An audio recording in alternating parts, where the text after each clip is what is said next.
Saya tidak tahu apakah ada, dan saya berharap ada satu desain yang sudah dibuat oleh tim kampanye Pak Anies Imin untuk melakukan hentakan terhadap kebekuan situasi ini. Kalau tidak, berarti orang kemudian makin berkesimpulan Prabowo akan masuk putaran kedua dan sangat berpeluang untuk bisa melakukan satu rekayasa atau peluang politik untuk satu putaran. Kalau menurut saya mereka justru mengunci Prabowo dan Pak Amin dengan memberikan positioning seolah-olah dilema. Iya. Dia tidak dukung Jokowi dan dia juga tidak menyerang karena dia ingin melihat peluang. Kalau Prabowo mengusung isu-isu yang mendukung Jokowi itu, konstruksinya seperti apa dan daya dukung publiknya seperti apa. Kemudian dia juga kelompok PDIP juga mengamati kalau kubu Amin tidak segera melakukan konsolidasi, mengambil peluang pengentalan terhadap gerakan oposisi untuk mengoreksi kekuasaan Jokowi sebagai sumber kekuatan Prabowo, maka kelompok PDIP akan keluar pada waktu yang tepat. Kelompok-kelompok oposisi yang masih terus bergerilya itu bertemu di panggung belakang, mencoba menyamakan persepsi dengan PDIP. Dan kalau itu sampai terjadi masuk pada pengentalan orbit, kemudian kubu Amin terlambat mengambil peluang itu, maka PDIP bisa melihat celah itu untuk mengambil satu ledakan politik, mengambil situasi, dan mereka berhadapan dengan rezim Jokowi.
kita semakin nyaman, tapi kami jauh lebih. Jadikan kau Presiden RI, Presiden bersih korupsi dan tak takut oligarki.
Assalamualaikum warahmatullahi wabarakatuh. Sobat RH sekalian, jumpa lagi kita di channel yang keren ini. Saya sengaja sekarang saya begini karena ini sakit tangan saya satu ini. Salaman dulu sekali. Oke, salam dulu ya. Assalamualaikum. Waalaikumsalam warahmatullahi wabarakatuh. Faisal Assegaf ya. Saya karena kadung panggil Faisal Assegaf ya terpaksa lah. Walaupun beliau lebih senior dari Habib Bahar bin Smith, tapi saya tetap panggil dia Faisal Assegaf ya. Makasih Bro Faisal ya sudah datang ke RH Channel lagi dan kita diskusi sangat serius ini. Serius ini? Serius bicara tentang bagaimana nasib bangsa ke depan. Oke. Kalau kita bicara Anies Mohaimin itu adalah an entry point saja dari pembicaraan tentang masa depan negara ini ya. Karena kita ingin masyarakat yang adil dan makmur, tapi buat semua bukan segelintir orang ya. Bro Faisal, evaluasi Anda setelah berjalannya kampanye 35 hari terakhir ini. Karena kampanye 75 hari dan sekarang kita sudah berlangsung ya lebih dari 35 hari dan tinggal 40 hari. Ya, tinggal 40 hari. Hampir 35 hari dan dan tinggal 40 hari ya. Per 1 Januari nanti tinggal 40 hari berarti. Silakan Bro. Ya, saya kira hampir semua media dan media sosial kan melaporkan secara rinci dari kubu Prabowo, kubu Ganjar, kubu Anies ya kan. Semua saling berkompetisi secara ketat. Tetapi tidak ada yang berubah. Karena kalau kita melihat dalam perspektif gerakan perubahan itu mengalami reduksi karena bergesernya militansi dari 3 partai yang tadinya diharapkan mereka bisa melakukan lompatan-lompatan yang lebih jauh, memetakan isu-isu yang dibawa oleh Anies dan Imin ini lebih revolusioner. Ternyata kalau saya melihat secara objektif saja, iya boleh. Agak turun jauh. Agak turun jauh. Jadi turun jauh itu adalah lompatan yang diharapkan dari Nasdem, dari PKB dan dari PKS ya. Iya. Jadi maksudnya mereka tidak mengimbangi lompatan atau gerakan atau pencak silat yang dimainkan Anies itu ya. Tidak. Maksud saya kalau kita bicara soal gerakan perubahan itu kan ada jiwanya. Iya. Dan jiwa itu diukur oleh isu yang muncul secara konsisten. Iya. Misal gerakan perubahan itu identifikasi dengan kekuatan gerakan oposisi. Iya. Itu senyawa. Apa yang disuarakan oleh oposisi? Makzulkan Jokowi, penjarakan Jokowi, tangkap Jokowi, adili Jokowi, lawan utang internasional, ya kan, lawan oligarki. Nah isu-isu ini kemudian berpindah ke dalam konsolidasi Anies Imin ini menjadi isu yang lebih dianggap elegan. Bahkan terlihat kalau tokoh-tokoh gerakan yang oposisi itu, tokoh-tokoh kritis itu kan mereka bicara lepas-lepas kan sesuai dengan harapan rakyat. Tapi kalau ketika berpindah ke perilaku karakter kepemimpinan Pak Anies ini cenderung lebih soft, lebih lembut. Memang tajam dalam beberapa pernyataan Pak Anies itu, misal mengatakan negara dikuasai oleh mafia, tapi itu kan tidak dirinci secara lebih dalam, sehingga isu-isu itu bergeser menjadi parsial, lokal, sektoral dan lain-lain. Saya tidak tahu apakah ada, dan saya berharap ada satu desain yang sudah dibuat oleh tim kampanye Pak Anies Imin untuk melakukan hentakan terhadap kebekuan situasi ini. Kalau tidak, berarti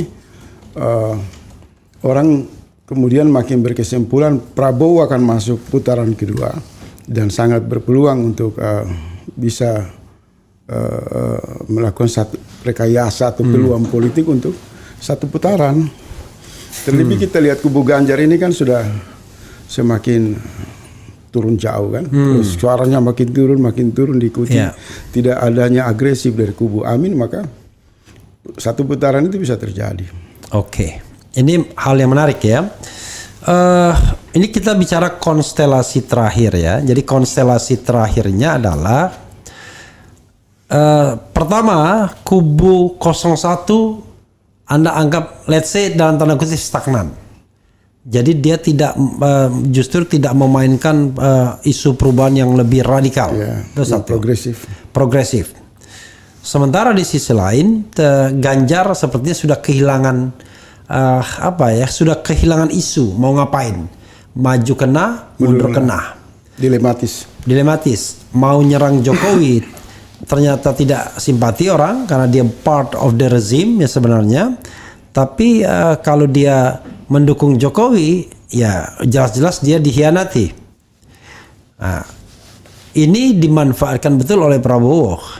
Jadi limpahan keraguan terhadap Ganjar itu bukan dimainkan atau dimenangkan Anies Baswedan, tetapi justru menjadi lipat gandaan peluang bagi Prabowo Subianto. Ya, oke. Itu konstelasi itu yang Anda baca terakhir ini.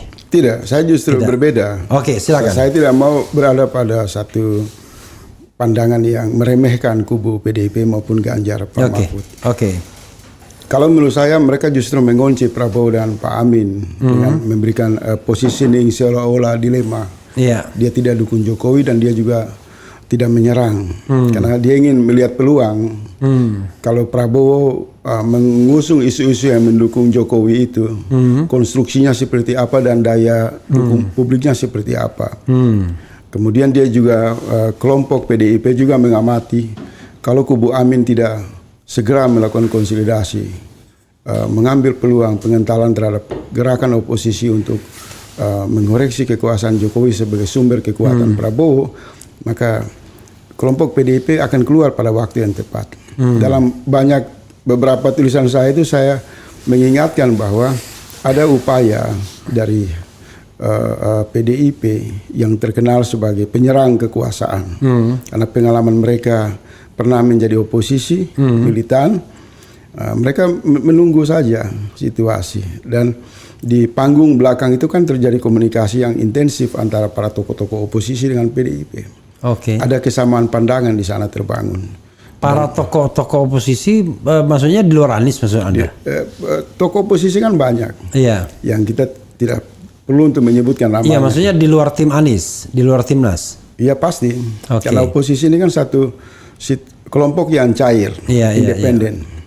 Yang belum menunjukkan sikap politik mereka secara terang. Sebagian ada secara kelompok-kelompok oposisi yang masih terus bergerilya itu bertemu di panggung belakang, mencoba menyamakan persepsi dengan PDIP. Dan kalau itu sampai terjadi masuk pada pengentalan orbit, kemudian kubu Amin terlambat mengambil peluang itu, maka PDIP bisa melihat celah itu untuk mengambil satu ledakan politik, mengambil situasi, dan mereka berhadapan dengan rezim Jokowi. Misalnya ya, ledakan politik yang potensial diambil PDIP itu misalnya mempelopori pemakzulan terhadap Jokowi misalnya. Kalau menarik menteri-menterinya dari kabinet. instrumen atau itu apa? instrumen itu kan banyak tersedia. Iya. Sudah terbaca di ruang publik. Iya. Dan tentu mereka punya kiat-kiat. Iya. Oleh sebab itu saya tadi mengatakan di awal bahwa mereka ini meletakkan dua dilema, berada pada posisi dilema yang dimaksud oleh publik. Sebenarnya mereka justru mengamati kalau mereka mencoba terus melobi Pak Jokowi untuk tidak terlalu memaksa Gibran dan Prabowo, dan Jokowi berada pada posisi lemah, maka kekuasaan dalam lingkar Jokowi itu bisa digunakan oleh PDP untuk memuluskan Mahfud MD dan Ganjar. Tapi kalau Jokowi terus ngotot dan situasinya menimbulkan keresahan di akar rumput dari pendukung-pendukung Jokowi yang semakin muncul ini kan, maka situasi itu bisa dimanfaatkan oleh mereka. Melakukan perlawanan dengan mencari momen yang tepat.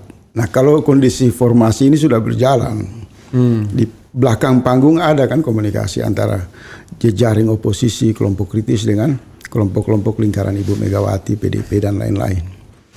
Jadi kalau saran saya, kita kembali bagaimana posisi Amin. Amin ini kan tidak ada urusan dengan formasi-formasi ini semua. Kalau kita bicara soal gerakan politik berbasis religis yang sempat Abang bilang, maka setiap langkah itu adalah nawaitu. Karena dari niat itu kan terucap.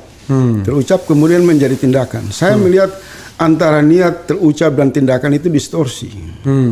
Karena modal dasar Anies Imin itu dari Sabang sampai Merauke sejak awal itu ditegaskan. Kedua figur ini sebagai simbol kebangkitan Islam. Hari-hari ini tidak ada lagi. Tidak ada pengentalan dengan aspirasi umat Islam. Dia kehilangan roh dari jiwa ciri-ciri gerakan politik Islam. Karena ciri gerakan politik Islam itu pertama, pancaran yang dihadirkan oleh seorang pemimpin dia harus amanah. Dia harus punya kesetia kawanan. Dia punya kemampuan mengidentifikasi. Sehingga langkah-langkah dia itu tidak bergerak meninggalkan potensi yang tersedia. Ini berlaku umumnya, tidak dalam konteks Pak Anies atau Pak Imin.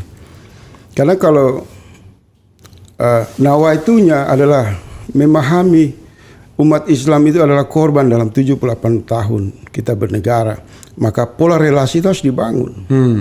Sebelum ada Nasdem, PKB maupun PKS mengusung Pak Anies, semangat umat Islam itu melihat Pak Anies itu kan pengentalan representasi tokoh Islam yang diharapkan menyuarakan energi yang terpendam, yang termarginal dalam konteks negara. Tapi hari ini kan tidak kita menemukan penguatan senyawa, sehingga bangunan kepemimpinan itu tidak terbentuk, jiwanya hilang. Padahal buat apa masuk ke wilayah-wilayah isu yang tidak ada hubungannya dengan ketertindasan yang dalam realita bernegara dalam umat Islam. Jadi sulitnya kelompok Amin meyakinkan kekuatan kebangkitan rakyat dalam pengertian solidaritas umat Islam untuk memastikan mereka mendapat suara dalam partisipasi yang besar. Itu karena bergesernya kejiwaan, kepemimpinan, model dan lain-lain. Misal begini, dalam dua perdebatan formal yang digelar oleh KPU, tidak ditegaskan di sana. Yang dimaksud visi kepemimpinan yang berdasarkan modal dukungan Islam itu adalah pemimpin yang merujuk kepada Al-Quran dan Sunnah Rasul. Semua datang kan dengan naskah akademis. Dan menurut saya ada hilang di sana jiwa dalam realitas ketidakmampuan untuk menyuarakan itu secara tegas di pusat pertarungan gagasan. Padahal kalau menurut saya Pak Anies dan Pak Imin di waktu awal penyampaian visi itu mengatakan kami berdiri dan berpijak kepada prinsip kepemimpinan yang dilandasi oleh Al-Quran, oleh bimbingan baginda Rasul. Maka sebenarnya itu pesan yang kuat untuk memanggil seluruh energi rakyat yang mayoritas umat Islam pemilik suara 87% di Indonesia ini bangkit bersatu dengan kemampuan mereka yang tersedia. Artinya untuk melawan kecurangan, melawan politik uang itu semua bisa diatasi. Iya. Karena pemimpin memanggil dengan kesungguhan berpijak pada visi Quran dan kepemimpinan Rasul. Dan kemudian diikuti oleh langkah-langkah. Antara niat, ucapan, dan tindakan harus sejalan. Kalau misalnya itu diucapkan, saya membayangkan pendukung-pendukung non-muslim itu akan kabur Itu semua. yang saya dari awal bilang. Iya. Keberuntungan Anies di Pilkada DKI itu karena tuduhan intoleran. Kalau tidak ada tuduhan intoleran, dia tidak jadi gubernur juga. Iya. Jadi fakta yang tersedia di DKI itu hari-hari ini tidak dijadikan contoh. Kenapa partisipasi umat Islam kuat, gotong royong, semangat, persaudaraan? Kan tidak ada tim sukses itu yang menonjol. Yang menonjol adalah semangat persatuan umat Islam menuntut keadilan. Umat Islam tidak peduli mau dituduh Anies teroris, intoleran. Itu kan suara yang muncul dari kelompok 5%, 10%. Yang selama ini kan mereka bermain dengan politik tendensius. Dengan berbagai stigma terhadap Islam dan bukan sesuatu yang baru. Dan sejak awal negara mulai dibentuk Islam itu disudutkan, dipinggirkan. Tetapi lagi-lagi kita selalu terjebak merasa demokrasi Indonesia itu seperti di Amerika, di Eropa dan lain-lain. Jadi saya mau sederhanakan saja. Kita kembali kepada niat awal. Ada 87% suara umat Islam di Indonesia. Apakah mereka tidak boleh bersatu untuk menuntut hak mereka di dalam bernegara? Kalau kita kembali ke 1 tahun lebih ke belakang, ingat-ingat Bang, di podcast Abang, di seluruh media sosial, orang mengatakan kalangan Muslim harus bangkit bersatu dengan cara damai, dengan cara menggunakan hak konstitusinya, dengan cara anti kekerasan, untuk menghadirkan kepemimpinan yang jujur dan amanah. Karena mereka trauma. Kepemimpinan yang dilahirkan dari permufakatan partai yang gayanya nasionalisme itu pada ujungnya akan mengkhianati rakyat yang mayoritas adalah umat Islam. Dan hanya lip service saja. Lip service. Jadi ada yang hilang dalam pola gerakan jelang bulan Februari. Untuk mengembalikan elan itu ya. Mengembalikan satu semangat, karena begini, kalau niatnya itu menjadikan relasi terkuat adalah umat Islam dan sudah terbukti bahwa satu-satunya partai Islam yang berdiri sebagai oposisi adalah PKS. Iya kan? Iya. Satu loh. Bukan PKB, bukan P3, tapi PKS. Iya. Bukan PKB, bukan Nasdem. Bukan Nasdem. Maka niat itu harus sungguh-sungguh ditegakkan. Di sini tidak bicara teori, tidak bicara naskah akademis, tidak bicara pandangan-pandangan akademis, tapi bicara realitas saja.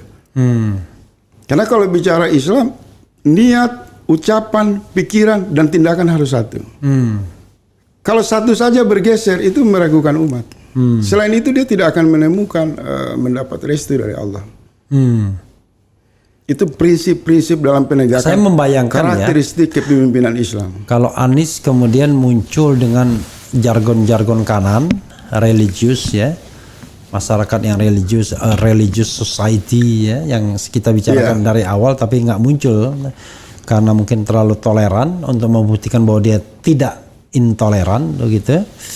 Maka sayap-sayap non-Islam yang sekarang bekerja ya pasti akan surut, akan mundur, mungkin teratur. Anda tidak melihat itu sebagai sebuah kerugian atau bagaimana? Kalau saya ambil patokan begini saja. Karena begini, saya cuma hanya ini kan pendapat saya, orang merdeka, tidak ikut tim, tidak berafiliasi kepada siapa. Karena itu saya juga melihat modal politik. Karena itu saya pakai pendapat merdeka juga kan. Misalnya gini, orang-orang non Muslim yang sudah mendukung Anies sekarang kan banyak kan. Berapa jumlahnya? Ya artinya paling tidak tokoh-tokohnya gitu. Saya tidak masuk dalam pemetaan itu. Saya ketemu dengan beberapa tokoh non Muslim juga. Saya mengatakan kalau umat Islam bersatu Anies menang. Apa pendapat Anda? Itu yang kita harapkan. Saya bisa hadirkan orang-orang itu ke sini dan mereka punya argumentasi, mereka punya kompetensi. Tapi kenapa keraguan itu justru datang dari umat Islam itu sendiri? Ingat Bang, Islam itu datang ke jiwa kita, pikiran kita, tidak boleh ada keraguan. begitu ada keraguan, Islam pertama kali meninggalkan kita. Kita tidak meninggalkan Islam. Jadi antum Jadi kalau kita bicara negara dalam realitas 78 tahun, orang dari kota sampai ke desa tahu. Ketika berbicara rakyat mengalami ketidakadilan, siapa sebenarnya yang mengalami ketidakadilan? Umat Islam. Umat Islam. karena Umat Islam. antum jangan bilang ingat bang, ingat nis, ingat min gitu dong. Jadi menurut ingat saya, amin gitu, saya agak hati-hati bicara ini dan sungguh-sungguh karena saya orang yang ingin gerakan perubahan menang. Ya, sama dengan saya. Kalau ditanya Anies menang, Amin menang, saya anggap itu personal. Iya, saya ingin juga. Saya ingin mengatakan bahwa rakyat harus menang. Gerakan perubahan harus menang. Iya dong, kan saya kan ingin cita-cita kita negeri Ya, baldatun thayyibatun warabun ghafur itu terwujud ya kan? Jadi kita kembali lagi Bang, kita harus kembali ke nawa itu. Nawa itu awal. Karena saya mencoba berada di posisi ruang senyap, objektif, hati-hati untuk melihat. Kalau kesepakatan politik itu dibangun atas interaksi di ruang publik, maka solusinya juga kita harus buka di ruang publik. Oke. Karena kalau orang yang bermain dalam ruang-ruang tertutup itu bukan ciri politik Islam. Ciri politik Islam itu terbuka. Iya. Saling menasihati, saling memberi masukan. Tapi ada jalan tegas yang tidak bisa dirubah-rubah di ruang gelap. Syahadat itu terbuka. Saya bersaksi tiada Tuhan selain Allah. Jadi tidak ada pembicaraan strategi politik Islam yang bersifat siasat jahat, di belakang panggung ngomong lain, di panggung terbuka ngomong lain. Islam menentang itu dan saya tidak lihat ada ajaran Islam seperti itu. Nah, dalam konteks kebutuhan umat Islam ingin menghadirkan pemimpin yang jujur dan amanah, yang hari ini mereka harapkan kepada Anies, kepada Caimin, maka kalau sumber daya Islam ini dalam kesadaran politiknya yang merata di seluruh Indonesia tidak digunakan dalam satu konsolidasi yang tulus, yang sungguh-sungguh, maka dia akan kehilangan momentum. Misalnya begini, 87% suara umat Islam. Iya. Ini menjadi dilema. Kalau kita tidak membuat pengentalan, gerakan kesadaran sumber daya Islam ini bangkit untuk berkontribusi memajukan negara dalam model kepemimpinan Anies dan Caimin, di mana potensi pendukungnya adalah solidaritas umat Islam. Kemudian kita bermain dengan simbol-simbol yang kita anggap untuk tidak dituduh intoleran. Ya kan, maka kita harus gabung dengan kubu nasionalis, kubu non muslim. Bahasa-bahasa ini menurut saya udah nggak laku. Karena di kalangan minoritas sendiri tidak mempersoalkan umat Islam itu bersatu untuk memenangkan agenda perubahan. Jadi kita terjebak pada tuduhan yang kita bangun sendiri dalam bayangan-bayangan kosong. Iya kan? Hasilnya apa sekarang? Ketiga semua tim, baik itu Ganjar, baik itu Prabowo, baik itu Anies, yang mereka persoalkan kan anggaran politiknya, dana operasionalnya. Tidak ada solusi. Dana partisipasi politik kalau mau sungguh-sungguh datang dari kekuatan rakyat, maka solidaritas itu dibangun. Tapi kalau solidaritas itu lemah, maka itu pintu masuk bagi oligarki membelanjakan kepentingan politik mereka dan menyiapkan boneka berikutnya. Jadi kalau kita ambil sampel saja, tidak ada perdebatan soal dana politik di Pilkada DKI. Tapi daya sumbang masyarakat itu sangat besar sekali. Nanti ujungnya terakhir belakang ada klaim 3 miliar, 10 miliar utang piutang, itu kan kecil dibandingkan dengan sumbangan ketulusan dari rakyat itu sendiri. Jadi kalau kita mau bangun satu gerakan politik dengan kesadaran solidaritas, potensi umat Islam yang selama ini termarginal, maka kita harus berani hadir secara sungguh-sungguh. Sehingga ada penjiwaan. Sehingga ada keberanian. Karena dia didukung sepenuhnya, rakyat melihat itu utuh. Kalau tidak, maka potensi ini akan dipecah belah. Dan pada akhirnya kita tidak punya peluang untuk menang. Misal Gibran yang dianggap sebagai boneka istana saja itu punya keyakinan untuk mendeklir, walaupun itu dia bohong-bohong.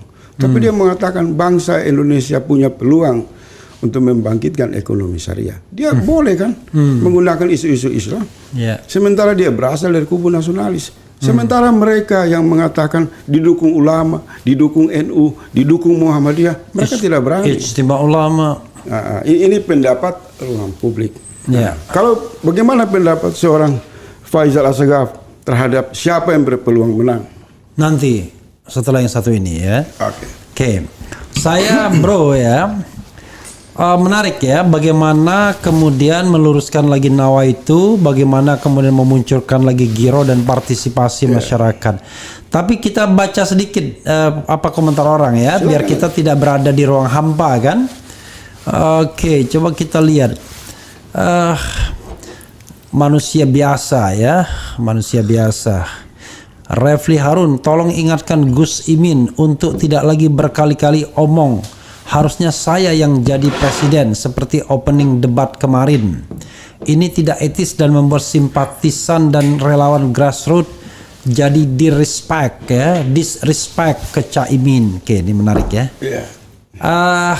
Kalau ada mau panjang silakan, tapi pendek juga boleh. Gimana menurut Anda? Kan pada opening statement saya seharusnya debatnya minggu yang lalu katanya kan. Jadi walaupun main-main tapi ada nuansa seriusnya juga itu. Gimana menurut Anda? Saya kira itu biasa, tidak substansi. Tidak substansi. Oke, karena tidak substansi kita nggak usah kita pinikan ya. Itu bumbu-bumbu saja. Bumbu-bumbu saja. Bung RH, tim sukses Amin ditangkap kejaksaan dan Anies dilaporkan ke polisi. Apakah ini merupakan pembukaan atau ancaman demokrasi? Ini menarik ini. Coba Anda lihat ini lebih substantif. Iya. Jadi saya kembali lagi soal Nawa itu. Nawa itu tuh menghasilkan satu produk politik yang cemerlang, bagus pada Pilkada DKI. Apapun tuduhan orang tentang intoleransi, sebagai individu Muslim saya bangga bahwa umat Islam itu pernah bersatu dengan modal persaudaraannya, semangatnya, kemudian menghadirkan rasa damai dan mereka menang di ruang demokrasi. Artinya demokrasi itu mampu dikendali oleh persatuan umat Islam. Nah, dalam konteks memperluas harapan itu dan muncul tokoh yang masih sama, yaitu Pak Anies masih di gelanggang nasional untuk menjadi calon presiden, maka dia harus kembali ke Nawaiti Pilkada itu. Dalam satu diskusi kecil sering saya mengatakan bahwa peristiwa Pilkada DKI dalam konteks historikal Islam itu bisa diambil sampel. Misal peristiwa Badar, kita tidak bicara perang, tapi peristiwa. Realitas Badar itu karena begitu semangat keyakinan pada persatuan Islam, maka kemenangan itu dengan gampang. Dan no matter mengenai jumlah. Tetapi ketika Nabi ingin memperluas ekspansi dakwahnya, maka masuk tahap yang disebut pengujian yang lebih serius. Itu masuk pada peristiwa Uhud. Nah, di peristiwa sejarah Uhud itu satu pelajaran bagi umat Islam. Ketika mereka euforia, mulai berimajinasi untuk berbagi jabatan, berbagi harta, maka kemudian menimbulkan satu pukulan balik yang mengancam kepemimpinan Rasul. Dan contoh ini dihadirkan oleh Rasulullah sebagai satu warisan dasar perlindungan kita dalam konsolidasi gerakan perubahan. Nah, saya melihat 2024 dalam konteks hubungan pola relasi Anies yang diharapkan sebagai tokoh berlatar belakang akademis dan muslim, dan Caimin berasal dari partai Islam, maka kemungkinan ikhtiar kita terhadap peristiwa Uhud itu harus disiapkan. Nah, dalam konteks itu ditanyakan tadi, ada peristiwa misalnya di Surabaya, penangkapan terhadap juru bicara tim Amin. Saya kemarin sudah ngomong, peristiwa-peristiwa ini akan bermunculan. Kenapa? Karena sederhana. Karena yang dihadapi ini bukan satu proses demokrasi yang normal, di mana kekuasaan dimanipulasi secara terang dan telanjang, menghancurkan institusi MK untuk meloloskan anak dari presiden yang berkuasa. Kan baru pertama terjadi dalam demokrasi kita. Untuk meloloskan perwakilan dari keluarga inti atau dinasti politik, maka banyak berjatuhan korban. Salah satu korban adalah MK. Korban berikut adalah tarik menarik, sandra menyandra jelang penetapan calon presiden dan wakil presiden. Artinya kita memasuki satu orbit situasi politik nasional yang tidak biasa-biasa saja. Nah, karena dia tidak biasa-biasa saja dan kubu Amin adalah kubu yang membawa gerakan perubahan yang berhadapan dengan kekuasaan, suka tidak suka, maka kita juga harus melihat konsekuensi. Kalau Anda berhadapan dengan kekuasaan, sudah otomatis kekuasaan juga akan menggunakan semua jurus berhadapan dengan Anda. Nah, siapa yang kuat, kita akan lihat di dalam pertarungan ini kan. Sehingga pemilu ini oleh semua pihak dianggap tidak biasa-biasa saja. Yang kedua, sangat terang dan jelas.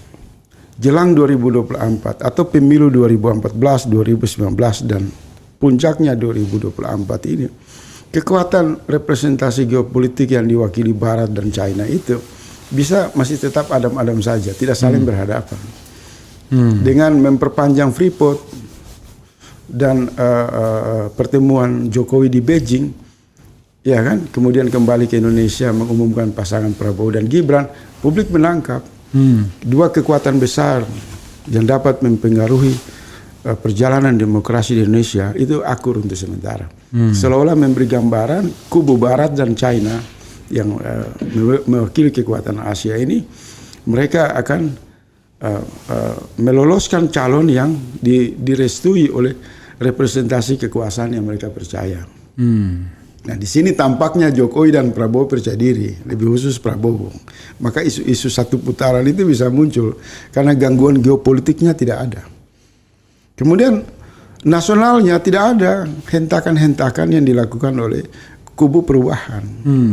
Bahkan saya melihat sejak Anies itu diumumkan oleh Nasdem, PKB dan PKS, maaf saja menurut saya, soal isu ya, itu agak turun, kurang progresif dibandingkan sebelum dia ditetapkan sebagai calon presiden dan wakil presiden. Tentu Pak Anies mungkin punya langkah-langkah jurus-jurus yang sudah disiapkan, mungkin pada waktu yang paling dekat baru itu diledakkan, karena ada spekulasi pembicaraan itu di sana. Tetapi karena yang berdiri adalah Jokowi sebagai satu representasi kekuatan politik yang sejak awal mengumumkan bahwa dia akan melakukan politik cawe-cawe dan terbukti Prabowo berpasangan dengan Gibran, maka publik melihat sebenarnya tim suksesnya Prabowo Gibran itu adalah seluruh kekuatan potensial yang berada pada kendali kekuasaan negara. Dan Jokowi secara samar-samar adalah pemandu dari setiap pergerakan untuk memastikan Prabowo dan Gibran itu menang. Nah, bagaimana kubu Ganjar dan kubu Amin menghadapi ini? Kalau kubu Ganjar, tadi di awal saya mengatakan, mereka sementara menghitung, di panggung belakang itu sementara membangun komunikasi yang intensif dengan bersilaturahmi dengan tokoh-tokoh oposisi. Itu tidak bisa saya tutup. Karena termasuk Anda sudah bersilaturahmi? Saya kan tidak identifikasi oposisi. Saya kritikus, biasa saya mereka. Nah, sementara kubu Amin belum mampu menarik konsolidasi partai politik untuk menghitung secara cermat. Kalau terjadi pukulan balik bagaimana? Iya kan? Saya kasih contoh dalam sejarah karakteristik dinasti di seluruh dunia. Kalau seorang ayah sudah ingin anaknya berkuasa, Anda ganggu, itu bermasalah secara serius. Jangan lupakan sejarah, itu fakta yang tersedia. Nah, kemenangan Anies dianggap gangguan yang mengancam gitu. Dan kemenangan Ganjar juga tidak lepas sama persepsinya. Nah, kalau sampai kekuasaan melihat secara ancaman-ancaman itu, maka dugaan terhadap kemungkinan satu konsolidasi politik berbasis dukungan kekuasaan dalam waktu dekat ini sebagai badai yang akan terjadi, saya percaya pasti akan terjadi. Apalagi isu satu putaran itu kan sesuatu yang bukan sekedar wacana, tapi sementara dalam kalkulasi yang serius. Karena kalau saya yang berkuasa, saya inginkan satu putaran, maka yang pertama saya pastikan berapa jumlah aktivis, berapa jumlah orang yang berontak, daerah mana saja yang potensinya bikin kacau. Saya dekati, saya selesaikan, masuk agenda saya satu putaran. Pertanyaan, saya sudah keliling baik di kubu Amin maupun kubu Ganjar, tidak punya kelembagaan untuk mengantisipasi itu. Di mana ketuanya, koordinator tim untuk melawan kecurangan? Bagaimana tim punya metode untuk mengantisipasi campur tangan dan intervensi dari berbagai seluruh aspek. Tidak ada, kita jujur bicara tidak ada. Tidak ada satu tokoh yang ditampilkan dari kubu Ganjar maupun kubu Amin untuk mengantisipasi operasi kecurangan. Kalau tidak ada tokoh yang bertanggung jawab, maka tidak ada sistem, tidak ada metode, tidak ada jaringan, tidak ada sumber daya, dan tidak punya ilmu antisipasi. Yang ada adalah teriakan. Yang adalah ajakan yang bersifat natural saja. Nah, oleh sebab itu, kita pernah diskusi di sini, pernah kita usulkan, terlepas dari perbedaan pilihan politik, saya lihat sosok ya tokoh-tokoh seperti Gatot Nurmantio misal, orang-orang yang memiliki positioning yang sangat tepat untuk tampil secara nasional, untuk menggalang satu solidaritas potensi rakyat. Ini bukan soal politik praktis, tapi satu ruang politik negara untuk memastikan ikut mengantisipasi tidak terlalu jauh keterlibatan alat-alat negara dalam operasi kecurangan dari ruang demokrasi. Karena kalau pemaksaan satu putaran dengan kalkulasi menghitung antisipasi adalah gangguan keamanan, maka sudah dua kemungkinan akan muncul di sana. Pertama, cara kekerasan ini bisa menimbulkan korban yang sangat banyak, dan kekuasaan menjadi gelap mata untuk melanggengkan nafsu mereka. Kedua, kalau mereka lolos dan berkuasa dibiarkan, maka kita akan hadir pada diktator yang ketiga yang lebih parah dari diktator pertama, rejim diktatornya Soekarno yang meninggalkan trauma, kemudian rejim militerisme yang sangat diktator Soeharto, dan Prabowo akan tampil menjadi diktator yang dalam kurun waktu yang panjang. Terlebih di usia Gibran yang sangat muda itu memungkinkan peluang-peluang internasional, kekuatan oligarki bisa membawa kelangsungan kekuasaan itu bisa lebih keras dari sebelumnya. Dan itu menjadi perbincangan yang umum. Oleh sebab itu di tempat ini kita masih punya harapan untuk terus melakukan konsolidasi secara sungguh-sungguh dengan mengingatkan semua kawan-kawan yang berdiri secara formal maupun informal di barisan Amin untuk segera menciptakan satu lompatan gerakan konsolidasi nasional. Saran saya, karena niatnya adalah kerinduan umat Islam, berharap lahirnya kepemimpinan yang amanah, jujur dalam sudut pandang Islam, maka Pak Anies dan Pak Imin menurut saya udah nggak usah terlalu banyak simbol-simbol yang dimunculkan. Tegaskan saja, kami tidak punya uang, kami orang beriman, bergantung kepada Allah, dan hanya memohon kepada saudara-saudara Islam untuk bersatu dari Sabang sampai Merauke untuk memastikan demokrasi ini Islam tidak tercerai-berai, tapi Islam bersatu untuk menyelamatkan nasib mereka dalam bernegara. Kalimat itu akan mentransformasikan hubungan kepemimpinan dalam ikatan keimanan yang kuat. Kalau itu tidak dilakukan, maka jangan salahkan umat kalau curiga. Produk Anies dan Imin itu hanya akan melanjutkan kepentingan oligarki berikut dengan sedikit memodifikasi situasi. Menurut Anda, apakah ini pendapat pribadi saya? Anies Imin memiliki legitimasi moral untuk mengucapkan hal itu? Saya kira kan. Kalau dulu Prabowo kita ketawain kalau saya sudah jawab itu, Bang. Gitu. Jadi kan begini, kita belum ada dalam sepanjang sejarah calon presiden dan wakil presiden yang paling banyak melakukan gerakan salawat di berbagai daerah. Ya. Di masa kepemimpinan Pak Anies dan Pak Imin ini paling banyak. Oke. Maka itu sebenarnya sadar tidak sadar mereka sudah menegaskan bukan sekedar identitas, tapi spirit Islam dibangkitkan di ruang demokrasi dan berupaya untuk memotong mata rantai politik transaksional, politik uang dengan menghadirkan solidaritas Islam berbasis nilai. Kenapa saya mengatakan harus berani? Karena ketika Islam ditarik dalam pola relasi pemimpin dan umat, maka satu hal yang akan mereka lakukan, kampanyenya. Kami sangat mengharamkan politik transaksional. Islam sangat melarang mencuri yang bukan haknya. Berarti kecurangan pemilu mengambil yang bukan haknya. Mengambil yang bukan haknya. Oke. mencuri, mengambil. Ya. Islam sangat benci kepada kekuasaan yang semena-mena dan zalim. Maka realitas solidaritas umat Islam itu menjadi satu modal yang sangat terlihat jelas dalam karakter kepemimpinan Anies dan Edi. Kalau sekarang ini menurut saya ya, kalau sekarang ini kan yang justru yang ingin ditampilkan Anies adalah menghapus jejak kanannya dan mengatakan bahwa dia pemimpin yang toleran, pemimpin yang memberikan. Saya lihat nggak begitu. Justru Pak Anies menunggu dari reaksi kubu kekuatan. Inisiatif itu harus datang dari misal Nasdem, PKB, dari PKS duduk bareng. Mereka sadar bahwa tidak ada cara untuk menghentikan politik transaksional, tidak ada cara untuk menghentikan persekongkolan jahat oligarki. Cara yang tepat itu cuma satu, sadarkan umat Islam bersatu.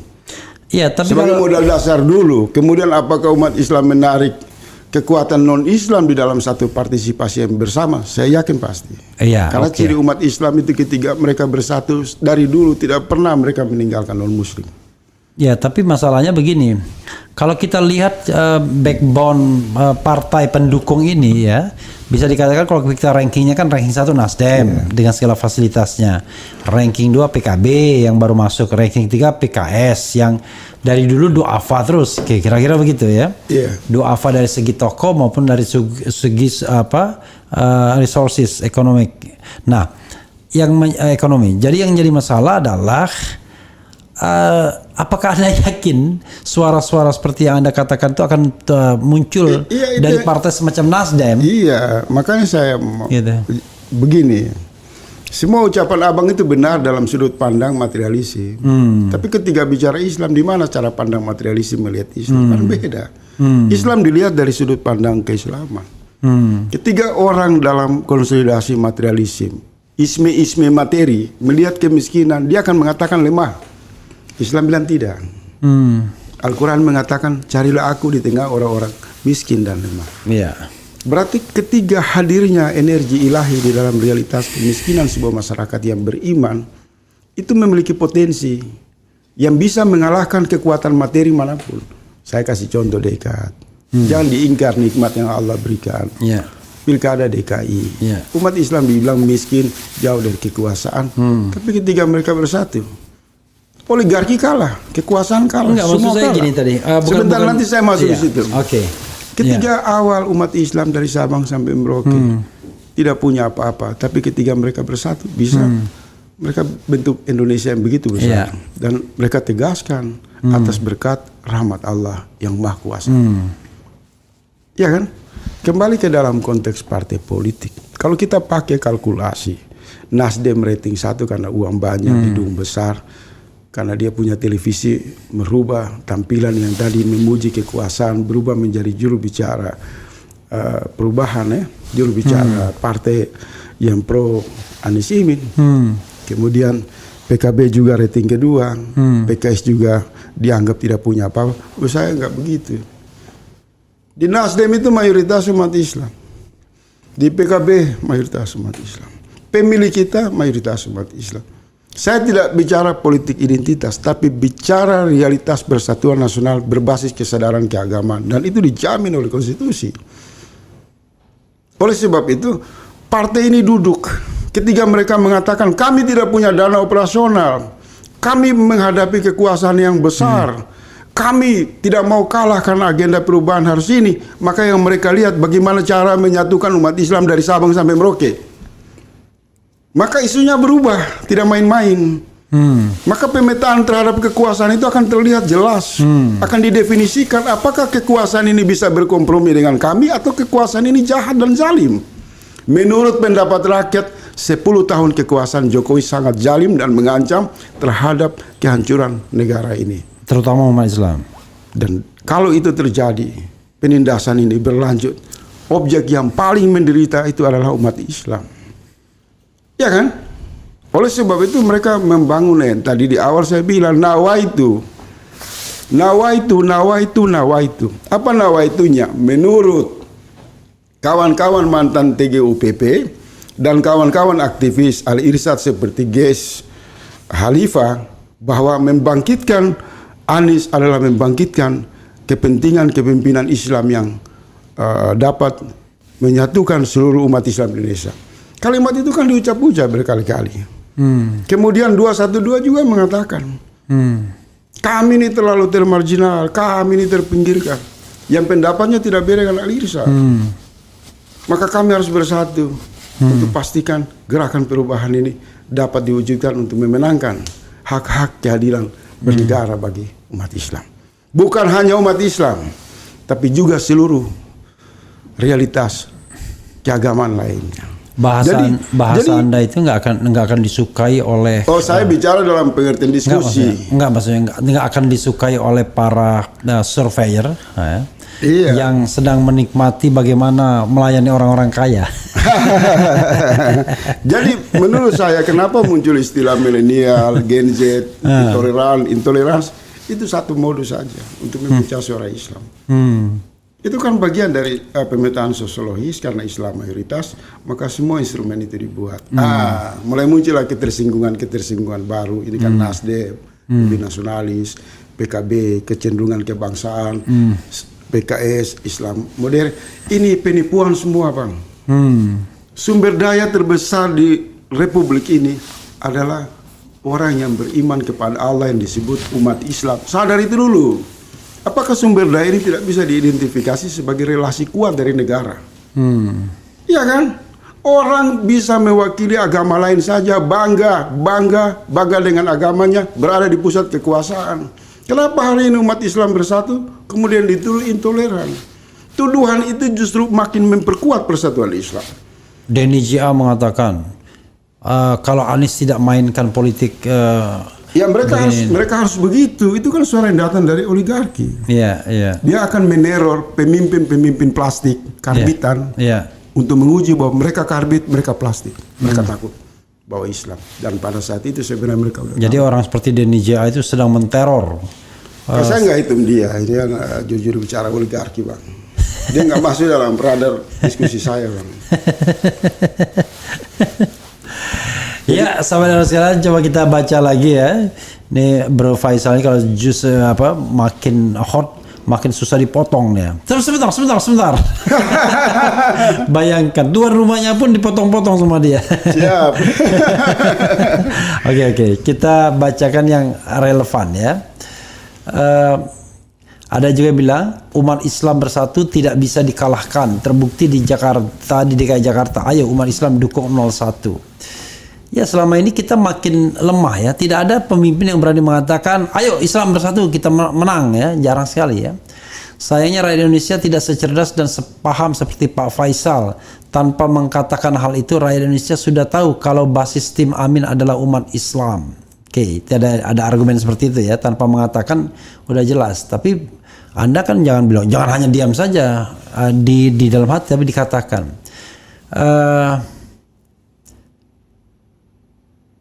Ada yang bilang banyak yang bikin relawan untuk 02 di daerah mendapatkan kucuran dana untuk mengadakan kegiatan, tapi pesertanya pemilih 01. Oke. Tapi saya juga risau, Bro Faisal. Anda bicara mengenai persatuan Islam dan lain sebagainya. Iya, tapi kan umat Islam juga yang dikucurin money politics itu mayoritas. Ya, Dan mereka kemudian bisa berbelok tuh dengan gampangnya. Ya, itu bagian dari penzaliman terhadap umat Islam. Saya kembali lagi ke Nawaitu. Iya. Niat awal dan awal muasal Iya. Pak Anies muncul dengan harapan yang diusung oleh ormas-ormas Islam. Ini fakta. Anda bisa googling itu. Iya. Pengentalan hubungan ulama dengan Pak Anies, jejaring ormas Islam dengan Pak Anies, itu kan sesuatu yang biasa saja. Hasilnya apa? Itu menciptakan satu gelombang partisipasi, tekanan yang kuat, daya beli, daya elektabilitas yang bagus sehingga dia dilirik oleh Nasdem, dia dilirik oleh PKB, ya kan? Kalau PKS nggak usah lagi kan, karena memang dia pengentalannya dengan Pak Anies. Tapi dalam perjalanan modal yang terhubung bagus itu kemudian berubah, tidak beda dengan pendekatan Prabowo. Kalau kita lihat misal di panggung-panggung yang diciptakan oleh KPU, kan orang-orang di belakang mereka itu kan sosok-sosok yang lebih mewakili kepada modernisme, nasionalisme. Kita kan tidak melihat sosok religi di situ. Iya kan? Baik kubu Amin, kubu Ganjar semua sama. Iya. Apa yang terjadi? Apa yang terjadi? Ciri pemimpin yang berdiri di atas simbol-simbol materialisme itu, maka mereka bisa dipermainkan. Mereka bisa dipermainkan. Mereka bisa berdiri pegang ini. Mereka bisa Saya diatur membayangkan minyak. begini bro ya. Ini tolong jangan dipotong ya ini. Saya yang harus minta jangan bilang jangan dipotong. Kalau begitu gimana kalau misalnya nanti debat berikutnya pada tanggal 7 itu Anies suruh hadirkan tuh ulama-ulama enggak gitu. di baris bawahnya. Saya tidak mengatakan seperti itu. Ulama justru saya harapkan tidak boleh hadir di panggung-panggung capres, debat capres. Karena itu panggung lelucon. Nah, Kenapa lelucon? Karena ketiga pandangan Islam menghadirkan calon pemimpin itu berbeda dengan pandangan demokrasi menghadirkan calon penguasa. iya. Calon pemimpin dia tidak boleh diatur oleh faktor apapun. Kalau dia bisa diatur oleh protokol KPU, cara debat, lalu lintas isu, maka dia bukan calon pemimpin. Karena dia akan membungkam hati nuraninya. Dia tidak akan peduli dengan suara-suara yang berkembang, tapi dia berbicara atas dasar naskah kesepakatan politik prosedural. Kalau itu dia makin larut, maka satu langkah lagi dia akan dipoles untuk menjadi oligarki berikutnya. Tetapi ciri karakteristik orang-orang yang berdiri atas semangat Islam, maka energi Islam itu menjadi panduan bagi dirinya. Langkah-langkah ikhtiar. Apa cirinya? Kalau mereka kembali dulu Nawa itu, saya mau memperjuangkan 87% dan seluruh rakyat Indonesia ini dalam pandangan kepemimpinan Islam yang amanah dan jujur. Apa yang terjadi? Sudah otomatis ketika misal debat capres mau dibuat, mereka akan dibisikin atau muncul ikhtiar. KPU, sebelum kamu gelar debat itu, kamu harus sadar, kamu itu cabang kekuasaan di bawah. Yang mau memimpin republik ini calon pemimpin mewakili umat Islam. Kamu tidak boleh atur saya untuk boleh bicara ini, tidak boleh bicara itu. Satu. Kedua, bentuk tim dulu deh. Pengertian membahas visi misi itu apa? Pak Anies sendiri mengatakan ini seperti cerdas cermat. yang terakhir yang SJIE Sama dengan debat capres sama. Iya. Dia atur berdiri begini-begini. Itu bukan pemimpin ciri dari Islam. Nggak ada begitu. Dia harus merdeka. Karena dia akan melakukan perubahan. Iya. Kedua, saya akan kumpulkan ulama, kumpulkan rakyat. Untuk saya minta pendapat mereka. Isu apa yang saya akan perjuangkan. Bukan menurut dia, tapi menurut suara penderitaan masyarakat itu. Apa penderitaan masyarakat? Mereka sudah teriak berulang-ulang kali. Kami jadi korban tukang bayar pajak diperas karena negara tukang utang. Sumber daya alam kita dirampok, dicuri. Dari satu presiden ke presiden yang lain tidak pernah masuk penjara. Seolah-olah mereka turun dan mereka menjadi orang kaya yang paling kaya di republik ini. Apakah seandainya satu waktu kalau rakyat menuntut penegakan keadilan yang sebagaimana suara oposisi, apakah calon-calon presiden ini berani? Itu namanya kontrak-kontrak politik. Karena Islam melarang tipu menipu di dalam konteks satu perdebatan untuk mereduksi semangat yang sesungguhnya. Itu contoh misalnya, Bang. Bukan pendapat saya, itu contoh yang berkembang di media-media sosial. Jadi karakteristik yang berdiri pada energi Islam dengan pola relasi sudah otomatis Islam itu membawa dia ke dalam pilihan-pilihan yang ideal dan menjaga dia dan akan memastikan dia menang. Tetapi hari ini semua orang mengatakan bahwa ketika dia menggunakan solidaritas Islam di awalnya, kemudian sudah mendapat tiket, biasanya bupati, gubernur, setelah masuk berikutnya dia lebih mesra dengan oligarki. Iya, enggak sholat subuh lagi. Dia tidak sholat subuh lagi.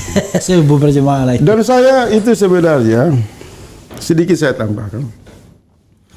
Ciri kepemimpinan Islam itu gampang. Pertama Bang, yang saya pelajari, karakteristik kepemimpinan ideal Islam.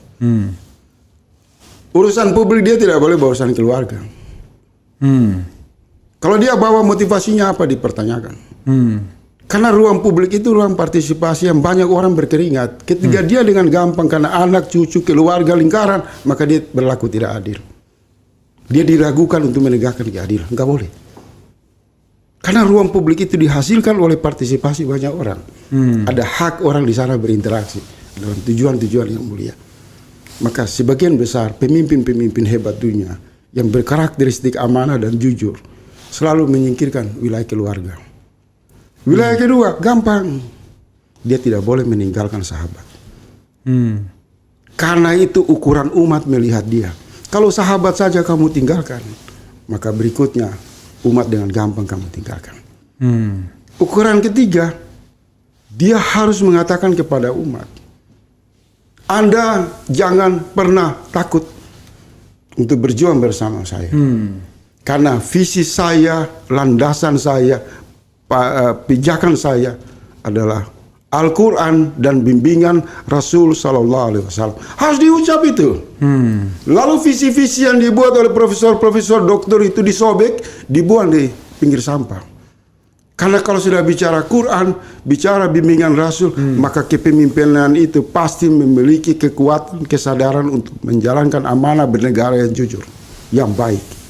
Karena sudah banyak debat calon presiden, visinya tebal, visinya bagus, Bang, cuma 5-10% bisa diwujudkan. Iya kan? Jadi umat ini sudah trauma dengan model-model kepemimpinan nasional yang ujung-ujungnya hanya menumpuk utang luar negeri, memperlancar perampokan sumber daya alam, menghina ulama, kemudian berkuasa, partai lebih mendominasi, oligarki menjadi sahabat, dan umat ditinggalkan. Dan yang terjadi di antara mereka saling cakar-cakaran. Nah, saya lihat di Pak Anies dan Pak Imin ini tidak ada seperti itu. Mereka sangat loyal dengan teman-teman mereka. Mereka sangat solid, partai-partai solid, relawan-relawan solid, dan orang yang bekerja di dalam itu sangat jujur dan menegakkan prinsip-prinsip politik yang diajarkan oleh Quran dan Rasulullah, sebagaimana mereka berkali-kali mengatakan itu kepada umat lewat majelis-majelis salawat. Saya nggak lihat ada perpecahan. Sangat solid sekali, harmoni sekali.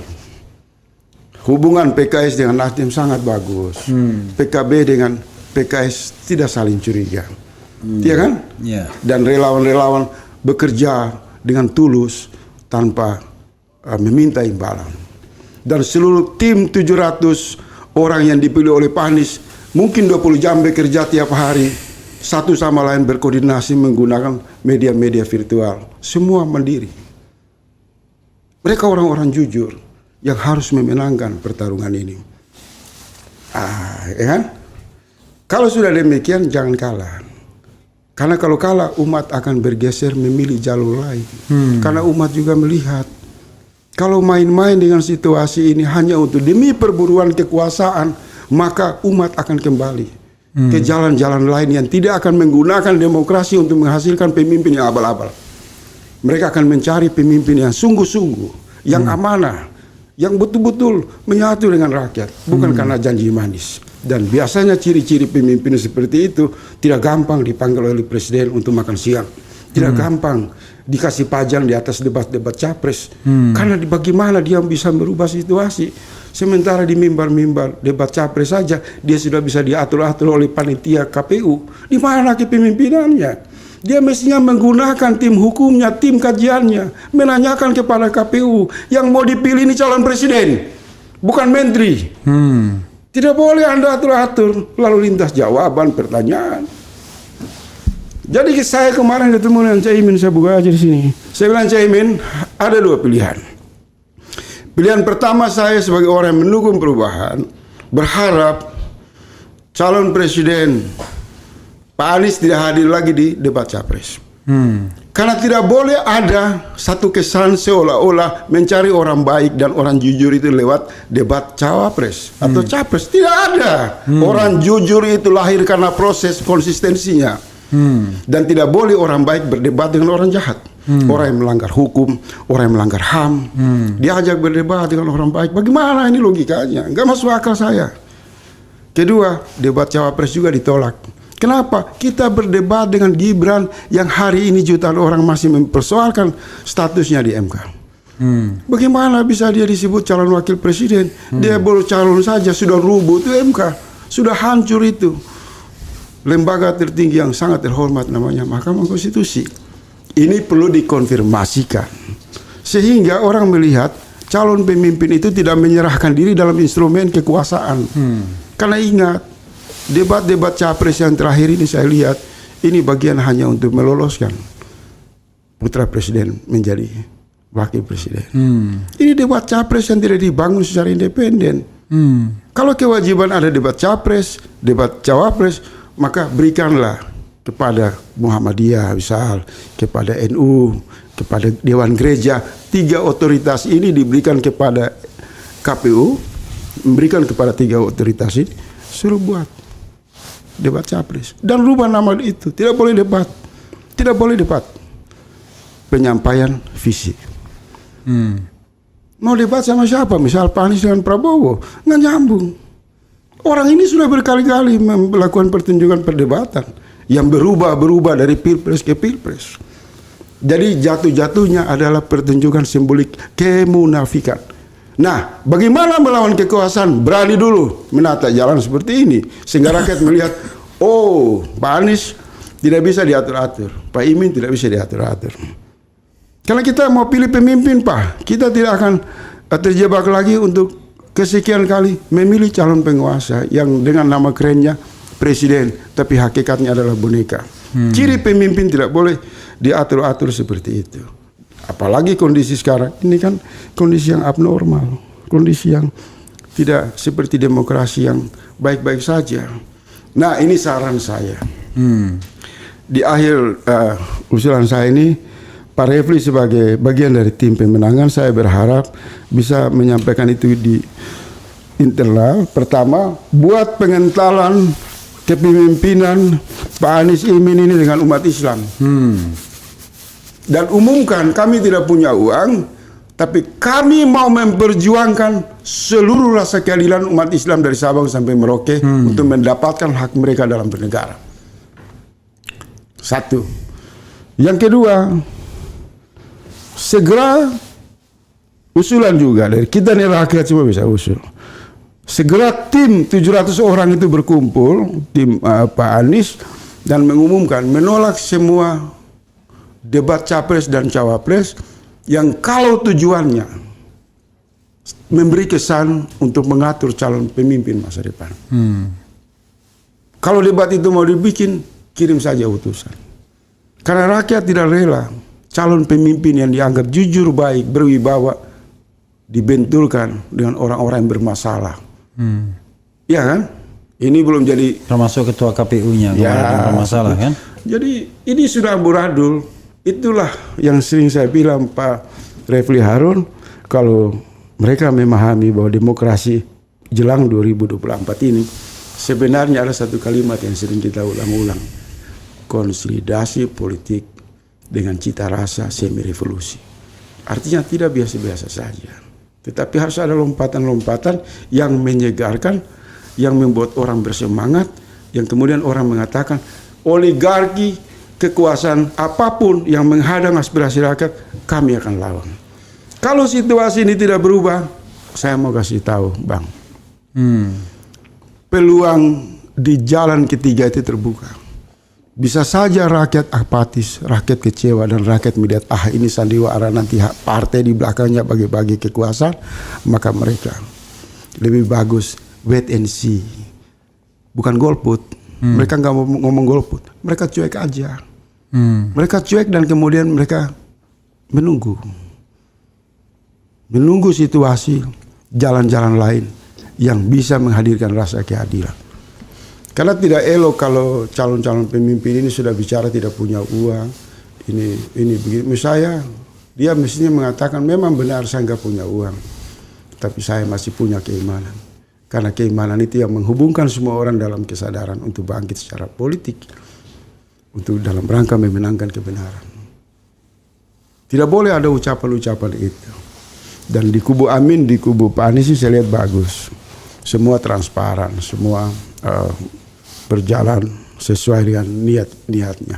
Semoga niat baik ini dikawal, karena saya tidak mau lihat lagi orang-orang yang mengklaim diri cerdas kemudian memasuki lorong yang berikutnya yang disebut kekalahan karena egoisme mereka.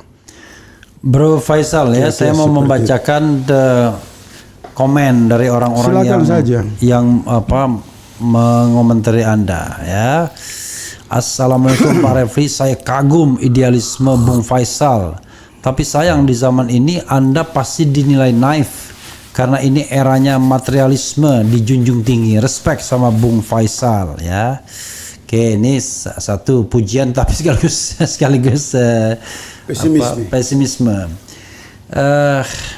Sekalian Bang RH, demi negara dan agama kita hadirkan Bang Faisal untuk berbicara di depan Pak Anies dan seluruh Timnas Amis. Kok Amis sih? Timnas Amin maksudnya. Amin. Kemudian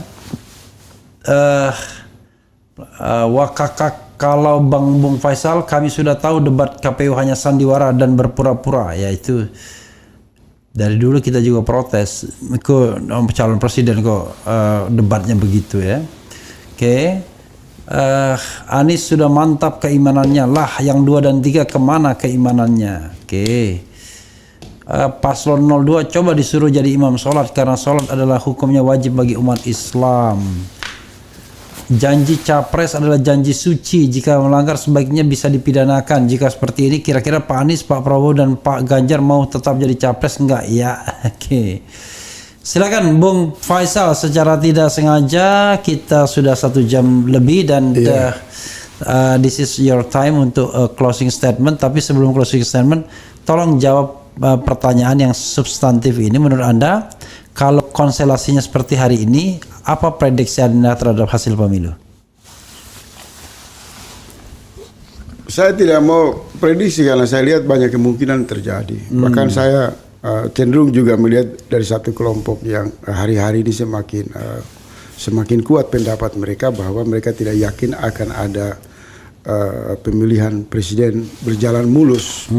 Siapapun menang akan terjadi masalah. Dan kalau dilihat dari sisi peta kecurangan ya, kegelisahan kecurangan ini juga potensinya sangat besar sekali.